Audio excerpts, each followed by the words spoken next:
बिस्मिल्लाहिर्रहमानिर्रहीम। अस्सलामु अलैकुम। मेरी बीवी की एक टांग नहीं थी, पर वो बहुत अमीर थी, इसलिए उससे शादी की। वो नकली टांग लगाती, हम दोनों घर में अकेले रहते थे। पर रोज़ रात को मुझे छत पर से आवाज़ें आती, मेरी बीवी गायब होती, पर उसकी नकली टांग कमरे में ही पड़ी रहती। एक दिन छत पर जाकर देखा तो जान निकल गई, क्योंकि वहाँ मेरी बीवी ने एक बहुत बड़ा। जब मुझे लड़की की तस्वीर दिखाई गई तो मैं बहुत ही ज़्यादा खुश हुआ। मेरी शादी की उम्र हो चुकी थी, मेरे दिल में बहुत सारे जज्बात थे, लेकिन जब ये देखा कि उसकी एक टांग के साथ कोई मसला था, देखने से ही पता चल रहा था कि कुछ गड़बड़ है। फिर मुझे पता चला कि मेरी बीवी की एक टांग नहीं है, बल्कि वो उसकी जगह नकली टांग का इस्तेमाल करती है। मैं इस बात पर गुस्सा हो गया और कहने लगा कि मेरे पर कौन बुरे से दिन आए हैं कि बिना टांग की लड़की से शादी करूं। मैं अच्छा भला खूबसूरत नौजवान हूँ, मुझ में कोई कमी नहीं, तो फिर मैं इस तरह का कड़वा घूंट क्यों आंखें बंद करके पी जाऊं।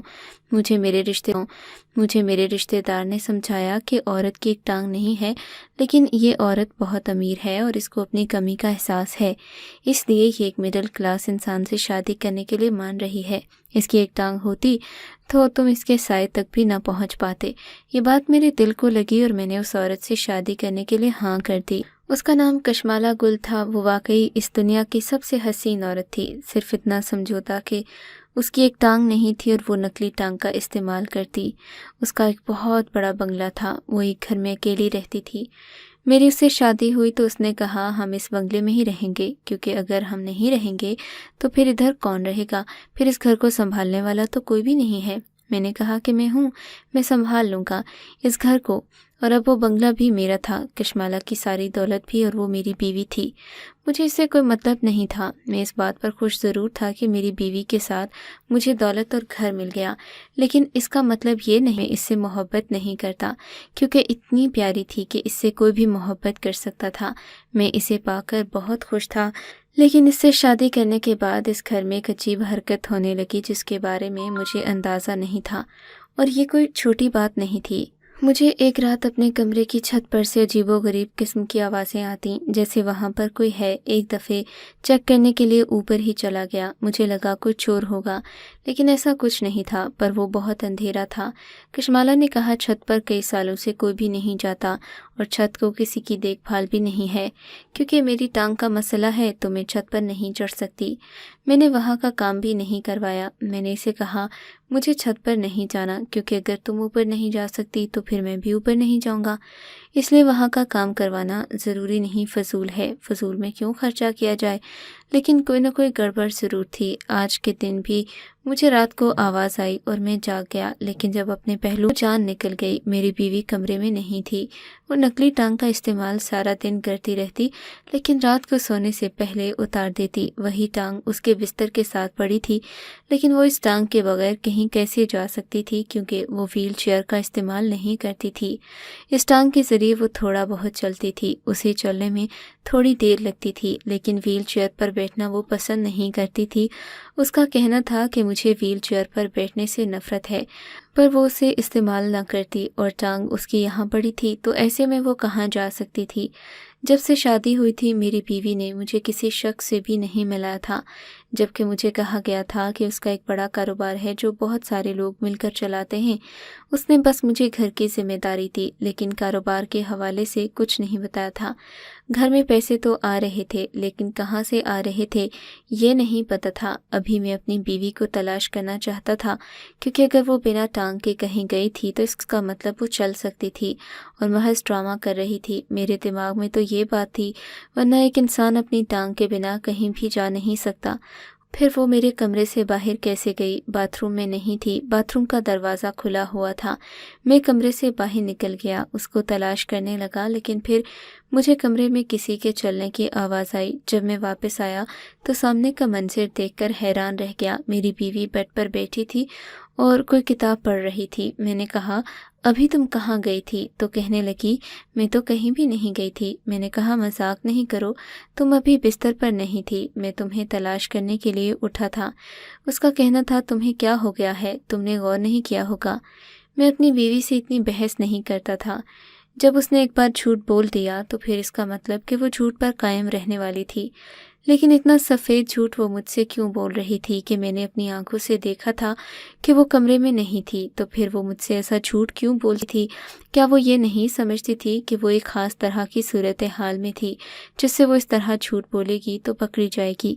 اچانک سے میں بھی بدل گیا۔ میں نے کہا، شاید مجھے غلط فہمی ہو گئی ہوگی، دراصل تم اتنی دبلی پتلی ہو کہ بستر میں پڑی ہوتی ہو تو نظر نہیں آتی، رضائی میں تو انسان کھو ہی جاتا ہے۔ میں اپنی بات پر ہنسنے لگا، اس نے بھی میرا ساتھ دیا۔ اس کے بعد میں سو گیا، لیکن بظاہر میں سویا نہیں تھا، دراصل مجھے نیند نہیں آ رہی تھی۔ اگلے دن پھر سے چھت پر کسی کے چڑھنے کی آواز آئی۔ جب پلٹ کر دیکھا تو میری بیوی کمرے میں نہیں تھی، لیکن آج میں سونے کی اداکاری کرتا رہا کیونکہ کل میں نے اس رات سے پردہ اٹھانا تھا۔ میں چاہتا تھا کہ میری بیوی تھوڑی بے فکر ہو جائے، کہیں محتاط نہ ہو گئی ہو، کیونکہ اگر وہ اتنا بڑا کھیل کھیل رہی تھی تو اس کا مطلب کہ وہ کوئی عام انسان نہیں تھی، بہت چالاک عورت تھی۔ اگلی رات پھر سے ہلچل کی آواز آئی۔ پلٹ کر دیکھا تو وہ غائب تھی۔ آج میں نے ہاتھ میں ٹارچ لے کر آگے بڑھا۔ میری بیوی نے کہا تھا چھت پر لائٹ نہیں ہے، اس کی نکلی ٹانگ نیچے ہی پڑی تھی جسے وہ اپنی طرف سے تو چھپا کر گئی تھی، لیکن میں اسے دیکھ سکتا تھا۔ میں چھت کی طرف چل پڑا۔ میری بیوی نے تو کہا تھا چھت پر بہت عرصے سے کوئی نہیں گیا، وہاں پر بہت گندگی ہے، لیکن ایسا کچھ بھی نہیں تھا۔ میں نے دروازہ بہت آہستہ سے کھولا اور دیکھا تو محسوس ہوتا تھا جیسے روز کو یہاں آتا جاتا ہے، اس کو صاف بھی کیا جاتا ہے۔ ظاہر ہے وہ مجھ سے اتنے جھوٹ بول رہی تھی تو ایک اور جھوٹ بھی بول سکتی تھی۔ اوپر گیا تو میرا دل بیٹھ گیا کیونکہ مجھے کسی مرد کی آواز آئی۔ کیا میری بیوی مجھے دھوکہ دے رہی تھی؟ کیا وہ کسی اور مرد کے ساتھ چھت پر موجود تھی اور مجھے اتنا بڑا دھوکہ دے کر میرے ساتھ بے وفائی کر رہی تھی؟ لیکن کیوں؟ میں نے تو اس میں کمی ہونے کے باوجود اس سے شادی کی، تو میری کیا غلطی تھی؟ میں اوپر گیا تو سب کچھ بالکل صاف تھا، لائٹ بھی آن تھی، اوپر ایک کمرہ بھی بنایا گیا تھا۔ میرا دل دہل رہا تھا، میں ایسا منظر نہیں دیکھنا چاہتا تھا کہ جس کو میں کبھی بھلا نہ سکوں۔ میں نے دروازہ کھٹکھٹایا تو سامنے ایک ایسا ہی منظر میری راہ دیکھ رہا تھا۔ اس کمرے میں ایک شخص بیٹھا تھا جو کمپیوٹر پر کام کر رہا تھا۔ میری بیوی اس کے پاس بیٹھی تھی۔ میری بیوی کی ٹانگ میں کوئی نقص نہیں تھا، اس کی ٹانگ بالکل ٹھیک تھی۔ وہ دونوں دیکھ کر مجھے حیران ہو گئے۔ میں وہاں سے پلٹ گیا۔ میری بیوی بھاگتے ہوئے میرے پیچھے آئی۔ اس کو قدموں سے چلتا ہوا دیکھ کر میں رک گیا۔ میں نے کہا، تم نے میرے ساتھ کھیل کھیلا؟ تو کہنے لگی، دراصل میں ایک ایسا کام کرتی ہوں جس کے بارے میں کسی کو کچھ نہیں بتا سکتی، لیکن وہ کام اس ملک کے لیے بھی برا نہیں ہے، یہاں کے رہنے والوں کے لیے بھی، لیکن ہم یہ باتیں کسی کو بتا نہیں سکتے۔ میں جان بوجھ کر ایک ٹانگ سے معذور بنی ہوئی تھی کیونکہ ایسے کام میں شک کا خطرہ تھا۔ مجھ سے شادی کرنے کی اجازت نہیں تھی، میں نے کانٹریکٹ سائن کیا ہوا تھا، لیکن اپنے دل کے ہاتھوں مجبور ہو کر میں نے شادی کر لی۔ پر میں تمہیں عذاب سے دور رکھنا چاہتی تھی کہ یہ کام بہت ہی خطرناک ہے۔ اگر لوگوں کو پتہ چل گیا کہ میری کوئی کمزوری ہے تو وہ میرا فائدہ اٹھائیں گے۔ اس کے بعد مجھے میری بیوی نے ساری بات سمجھا دی۔ واقعی مجھے اپنی بیوی پر فخر تھا، اس کا جھوٹ بولنا اس کی مجبوری تھی، وہ ایک جاسوس تھی، لیکن جب میں نے اسے اس کے قدموں پر کھڑا دیکھا مجھے بہت خوشی ہوئی۔ میں نے کہا، بہت خوشی ہو رہی ہے مجھے کہ تم میں کوئی بھی نقص نہیں ہے، لیکن تم نے مجھ سے یہ سب اتنی دیر کیسے چھپا لیا؟ اس نے کہا کہ ہمیں بھیس بدلنا سکھایا جاتا ہے، اگر میں تمہیں بیوقوف نہیں بنا سکتی تو پھر پوری دنیا کو بیوقوف کیسے بناؤں گی؟ مجھے اس بات پر ہنسی آ گئی۔ میں نے کہا، اس بیوقوف کو کہیں چھوڑ تو نہیں دو گی؟ تو کہنے لگی، نہیں، بالکل بھی نہیں، لیکن ہماری زندگی عام لوگوں سے تھوڑی مختلف ہوگی۔ میں نے اس سے کہا، مجھے کوئی مسئلہ نہیں، میں ہر طرح سے تمہارا ساتھ دینے کی کوشش کروں گا۔ تب بھی اس نے مجھے کہا تھا کہ تم گھر سنبھالو کیونکہ اس کا کام نہیں کر سکتا تھا، لیکن مجھے اس پر فخر ہے۔ آپ کو اگر یہ کہانی اچھی لگی ہے تو اس ویڈیو کو لائک کیجیے اور اس طرح کی مزید کہانیاں سننے کے لیے ہمارے چینل کو ضرور سبسکرائب کیجیے۔ کہانی سننے کا شکریہ۔ آپ سے ملاقات ہوگی اگلی ویڈیو میں، تب تک کے لیے اللہ حافظ۔